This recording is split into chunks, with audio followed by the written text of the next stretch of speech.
महाराष्ट्रात मान्सून दाखल झाल्यावर पहिल्याच दिवशी कोकणात पावसानं धुमाकूळ घातलाय।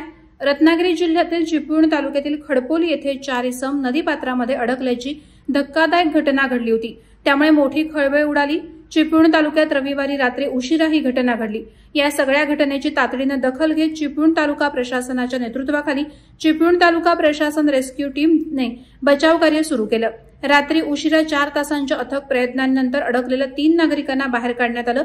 यामध्ये एक महिला, लहान मुलगा आणि इसमाचा समावेश होता। अडकलेले नागरिक नदीपात्रात मासेमारी करायला गेले होते।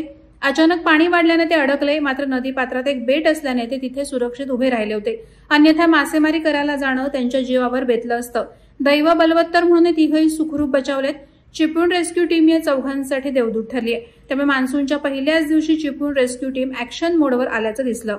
अडकलेल्यांमध्ये संतोष वसंत पवार 40 वर्ष, राहणार दळवटणे, त्यांची पत्नी सुरेखा संतोष पवार वय वर्ष 35, त्यांचा पुतण्या ओंकार रवी पवार 17 वर्ष, राहणार दळवटणेचा समावेश होता। चिपळूण नगरपालिका, अग्निशमक विभाग, रेस्क्यू टीम, आपत्ती व्यवस्थापन टीम घटनास्थळी रात्री 9च्या दरम्यान दाखल झाली होती। त्यानंतर कोळकेवाडी येथून होणाऱ्या टप्पा 1 आणि 2 बंद करून पाणी थांबवण्यात आलं होतं। पाणी कमी झाल्यावर त्यांना नदीपात्रातून सुरक्षित बाहेर काढण्यासाठी मोठी दोरी घेऊन रेस्क्यू टीम त्यांच्यापर्यंत पोहोचली। तोपर्यंत त्यांना पाण्याजवळ न येता सुरक्षितरित्या बेटांवरतीच उभं राहा असा धीर देण्यात आला होता। हे चौघही जण अडकल्याने प्रचंड घाबरले होते, त्यामुळे वैद्यकीय पथकही तैनात ठेवण्यात आलं होतं।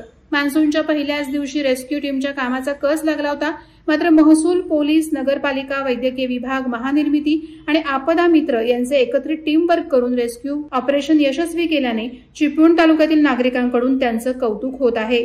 वादळवारा लाईव्हसाठी न्यूज ब्युरो, रत्नागिरी। नवी मुंबई व रायगड जिल्ह्यातील ताज्या बातम्या आणि घडामोडींसाठी सबस्क्राईब करा वादळवारा लाईव्ह चॅनल आणि दाबा बेल आयकॉन।